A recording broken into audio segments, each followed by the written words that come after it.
This is Witnet Sprint Review number 37, hosted by the Witnet community. We are doing this today on Thursday because tomorrow is May Day, so we had to move it forward one day. So quickly, the sprint goals were in the node doing a postmortem of testnet 7.3, like understanding what happened, and deploying the brand new testnet 8. And Sheikah and the wallet server, we made a lot of changes that we will be demoing later, and starting with showing the status of the wallet, the transaction details, redesigning all the editor, the data request editor view, adding support for Radon subscripts.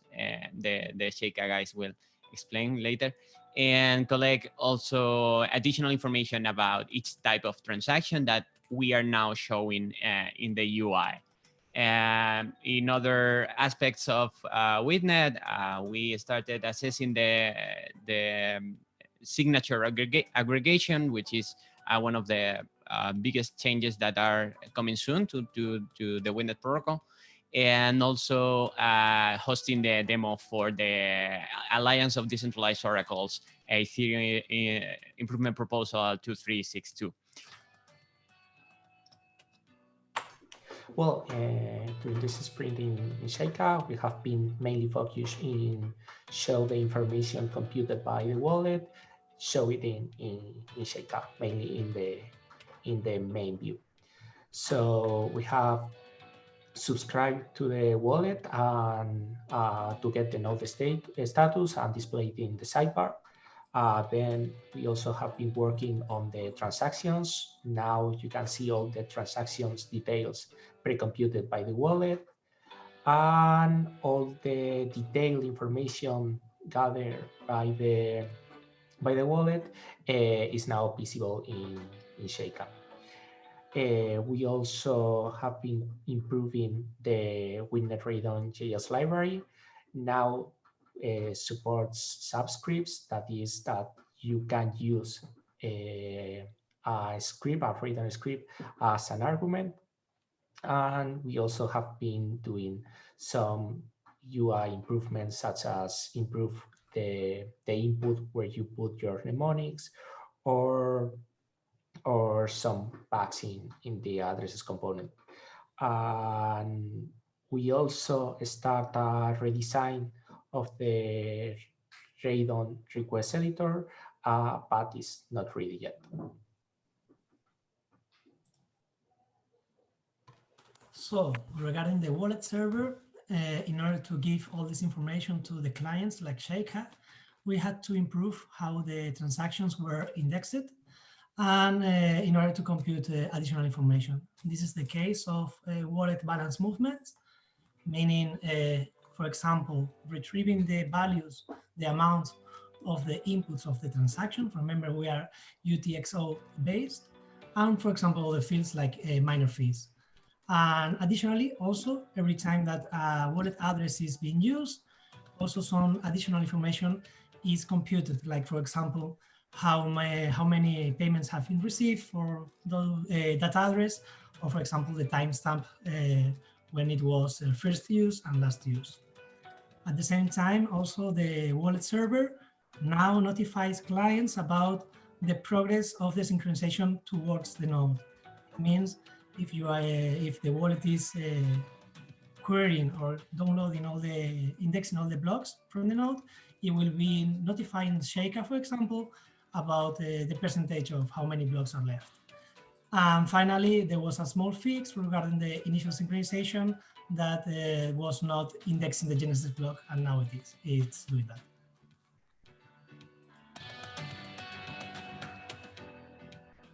Okay, in this sprint, we finalized the pending CLI methods, split and join transaction, and also get to info. We analyzed the testnet 7.3 depth, and our conclusion are that many nodes were frozen during several minutes, which produced a chain reaction of desynchronization due to nodes pausing the chain when they lost the outbounds. And yeah, our solution was that do not pause nodes workflow if they at least keep a threshold of their outbound connections and increase the number of required outbounds from 4 to 8. Those chains were included in the testnet 8 that was deployed on Tuesday. And remember that the main feature of this testnet is the inclusion of collaterals to solve the data request. And with the get-to-info CLI method, you can see the number of available UTOs to solve them. In addition, we include in the master branch some changes that remove the redundant and misleading log message, but it will be included in the next testnet release.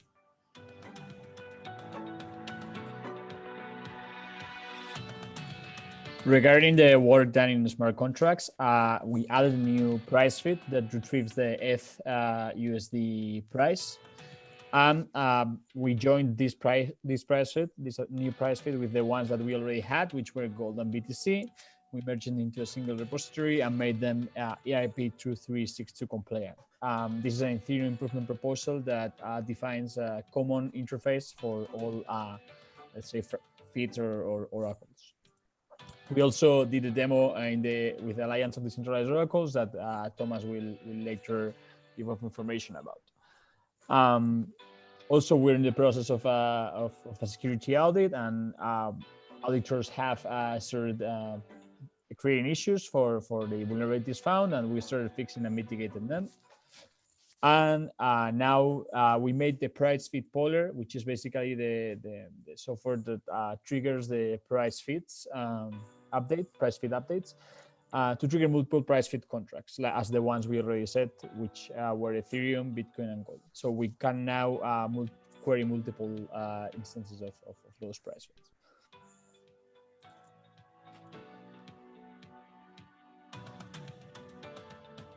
Okay, so in research this sprint, we had some technical discussions about BLS signatures, and we wrote two Witnet approval proposals, one about the coexisting of BLS and SecP keys, and the other one about the propagation and aggregation of BLS signatures.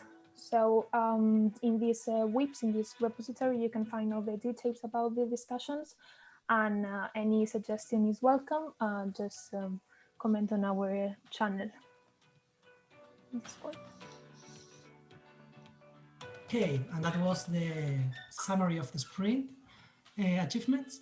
Regarding the sprint, in terms of our agile methodology, we have a really ambitious sprint. We target and we committed to do almost 300 story points with this, which is a lot. And luckily for us, we completed most of them.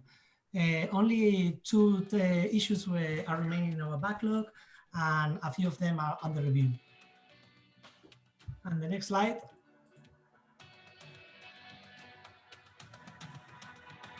Next slide, please.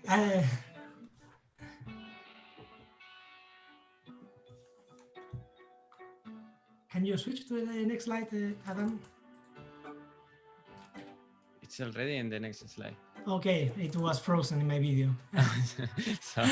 Okay, and here we can see this is the velocity chart in which we can compare all the bandwidth in terms of work that we have been doing during the last sprint. We can see that this sprint was especially really good for us.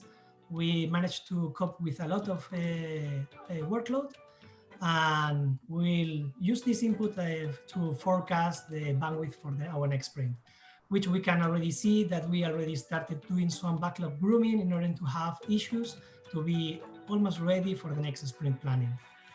Thank you.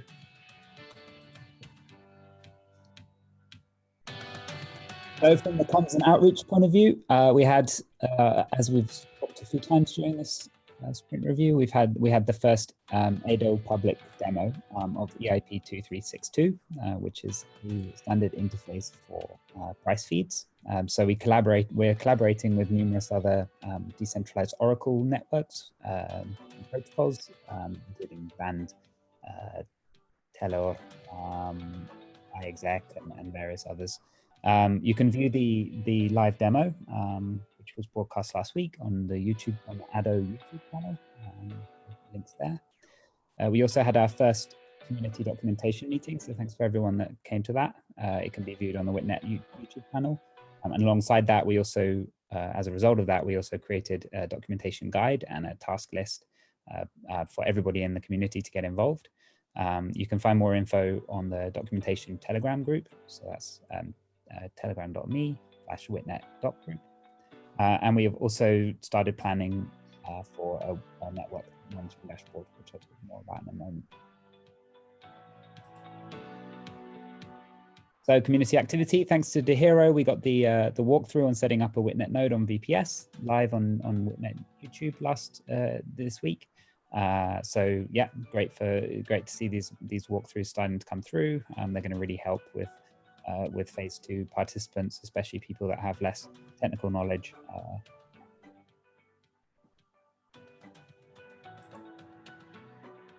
Bertrand, he started a new operator tools repository, which he encourages you to go to. This is basically a place for all of the community tools, so we can start working on them and collaborating on them in one place, and so that they can automatically help, be automated within the community as well. We have Docker Compose docs, which have been merged this week, which give the ability to run more than one node on a machine. You can find out more about that on docs.witnet.io, and then head down to operator docs and then run as Docker Compose service. He's helped with Docker files for T8, and we've started planning for Witnet network dashboard. So get in touch with him or with me if you want to help out in building that. From VB Streets, he's updated the Witnet.tools, which is a way to create Witnet requests really easily. So I encourage you to check it out. It now has set collateral within it as well. And from ParityBit, he started building a Python library to access the JSON RPC API within the Witnet wallet server. Lots more to come on there, but yeah, it's a really useful way to start using Python within the network. The community announcements. Last week we said that phase 2 would start on the 4th of May. We're actually a little bit delayed due to some legal loopholes, legal hoops that we need to jump through. We will be announcing it later this week or next week with a more accurate date. And we've also announced the end of phase 1, which will be on the 15th of May. So this is the last few weeks to increase the slice of your phase 1 pies, the 10,000 die that we have available.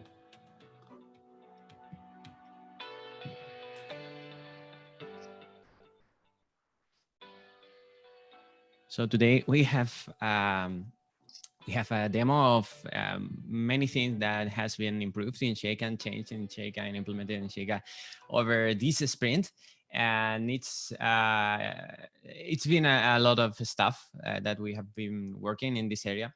So we have tried to get everything together and integrate everything. So please bear with us if something breaks. I will share my. Okay, 1 second. There we go. Okay, it's coming. It's coming. Okay. So The first thing we want to show is that, yeah, as you can see, the new design for Sheikah is moving forward and becoming more consistent. In the transaction area inside the wallet main feature of Sheikah, you can find that transactions are now shown with all the details, the inputs, the outputs, all the addresses where the transaction is coming from, what's the block which is included in, like everything you would expect from a wallet. Now it's shown here. For different types of transactions like data request, you can also see the result of the requests you create through Sheikah through the data request editor here.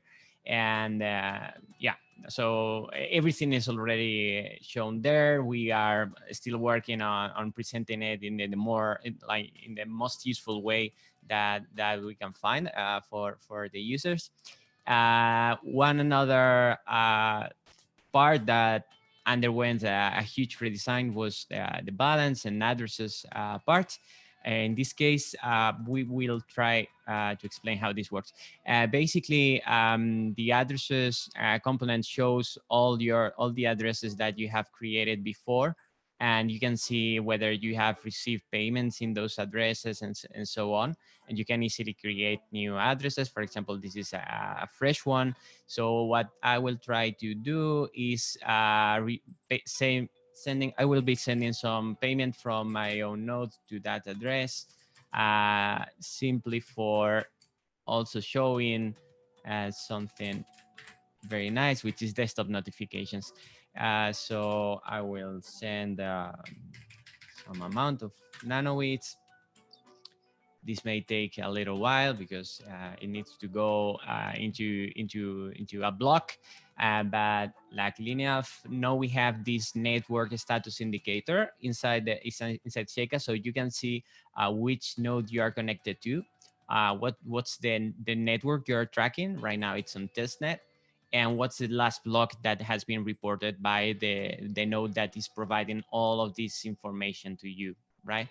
So in this case, most likely I'm not connected to the. 1 second. Yeah. Oh, we will be having problems with that. Okay, give me.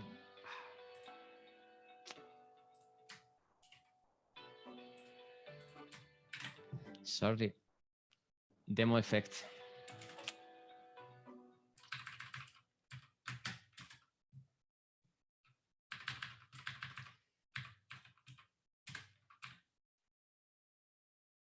I'm so happy that YouTube allows editing live streams later to remove all this idling time. Okay, aquí estamos.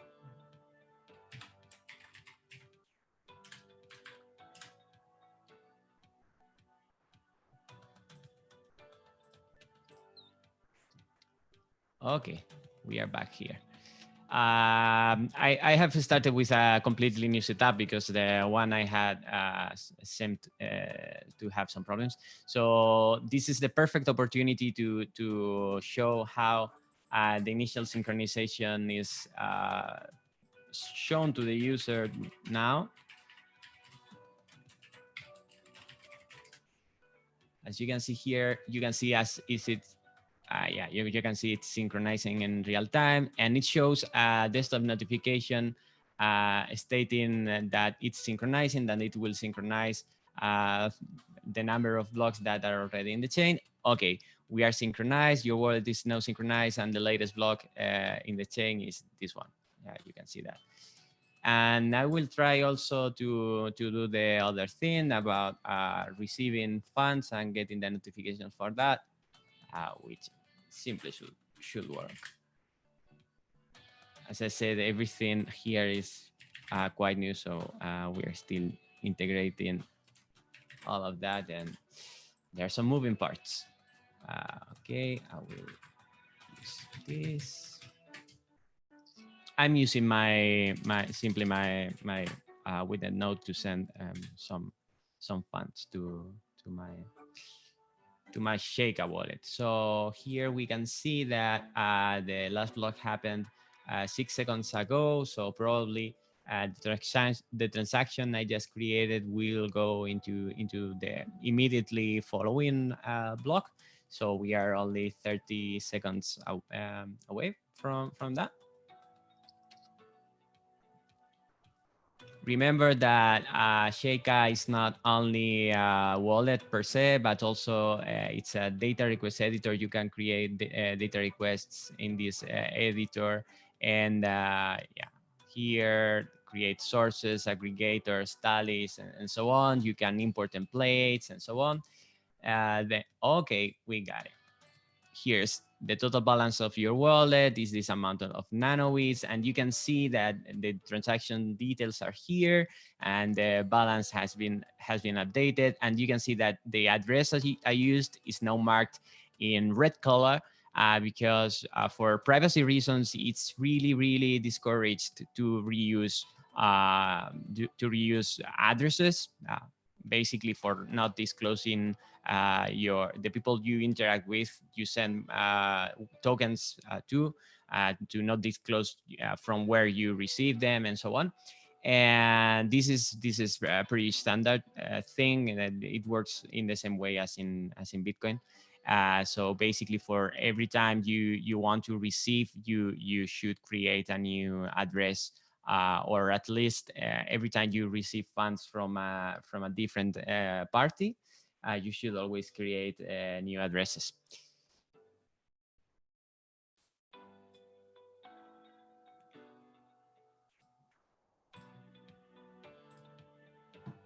Okay, 1 second.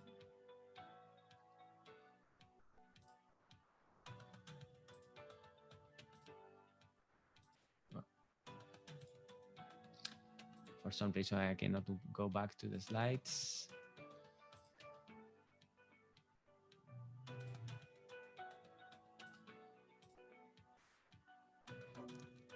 There we are.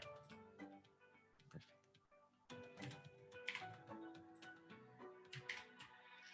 So questions and answers. Let's see if we got some questions in the chat on YouTube. Okay. Hi, Igor, Wimel, Bertrand, Carla, Jaroslav, ParodyBeat. Thanks for watching this.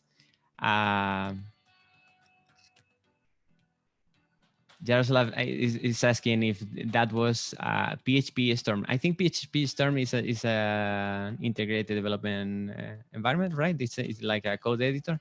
That was Sea Lion. I think it's from the JetBrains family of editors. It's the same, just only for C and Rust and so on. So as we are using Rust for the node and for the wallet server and so on, we some of us are using Sea Lion, and some others are using Visual Studio Code, which has also a really great integration with Rust and with TypeScript, which is what we are using for Sheikah.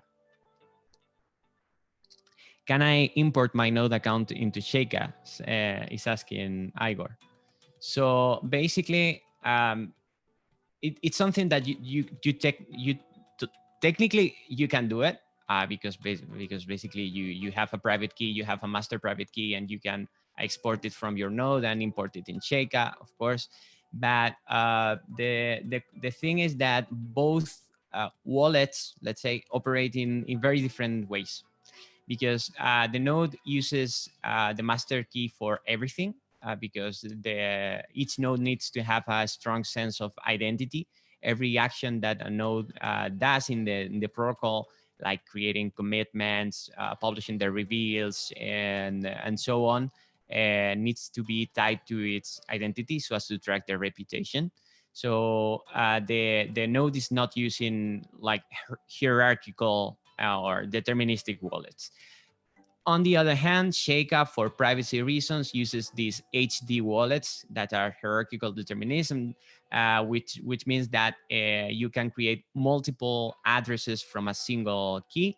So the thing is that in practice, if you try to take your master key from the node and put that into Sheikah, you will see that your funds will not show up because the keys are derived in a different way. Okay. So the standard way for those to operate together is to basically, if you want to manage the funds that you get from mining, for example, in your node, is to make a withdrawal, basically use the CLI in the node to do a send transaction into Sheikah, just like I just did in the demo. Carla is asking how can she download and try Sheikah. Tomás, do you want to answer that? Yeah, of course. The best way to, or the easiest way to try Sheikah is go to GitHub and download the latest release. Or you can just download the code and run the Electron project with Jain Electron share and run your own wallet. But the easiest way is just download the latest release. And the releases are especially convenient, aren't they, with regards to the wallet, right? Yep. Automatically, when you download the Sheikah release and run it for the first time, Sheikah will download the latest wallet, and you don't have to set up a Witnet node or a Witnet wallet. That's super cool. So Jaroslav is also asking, testnet tokens will go mainnet for our stress test. Do you mean like porting the tokens from the testnet to mainnet? That's something that we are seriously considering for phase 2. I hope that we can announce more about that in the following days and weeks. Yeah, that would be great from even from a technical perspective, because you know, we really stress this point that the incentives and the mechanisms that exist inside the protocol obviously can only be expected to work at a certain scale and with some, let's say, economic assumptions. With a token that can be ported from testnet to mainnet, those tokens intrinsically have some value. So this could help us assess if the crypto economic assumptions and some of the incentives are right and are fine-tuned. Yeah, that would be great. Will we have a feature to automatically send earned wits from node wallet to other addresses? That's interesting. Yeah, that's interesting. What do you think, Luis or Thomas? Like setting some threshold, for example, and if you mine more than that amount, it automatically sends the funds to a safe place, like your Sheikah wallet. We don't think about that, but it could be a great idea when you have you reach some quantity of weights or that you are not using, so you can send directly to the wallet. Yeah, it's a great idea. We can think about that. Yeah, that's a really interesting feature request. Yeah, because the flow for up until now, it's always been like that you need to use the CLI to send to Sheikah, but it's true that maybe it's much more convenient to make that totally automatically. Yeah, so I think we can wrap up with the questions. you can still write there. Maybe if we have another one, we can do it at the end. And also, you know that we are always happy to help on Telegram and on Discord.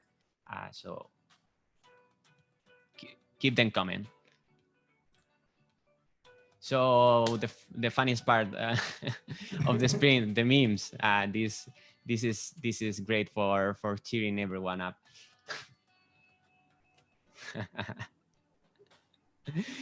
You know that Luis explained that there were some nodes that were totally frozen, and that this caused some sort of chain reaction that left the previous testnet in a bad situation. So it was simply because someone no, you know, we operate a small amount of nodes, but all of those nodes doesn't mind, but they exist in a single virtual machine. So if the machine goes like if it runs out of CPU, and the nodes stop sending messages, or they are super delayed, super lagged behind, and this is what happened. Gorka triggered some compilation in the machine, and this happened, which is something that now, with a bigger amount of outbounds and all the measures that have been put into place, will not happen again. We have tried, and yeah, nothing happened this time.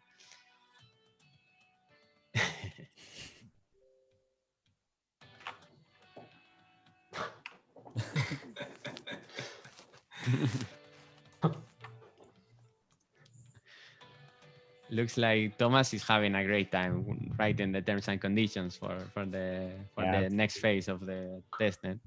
Don't know why I wasn't a lawyer.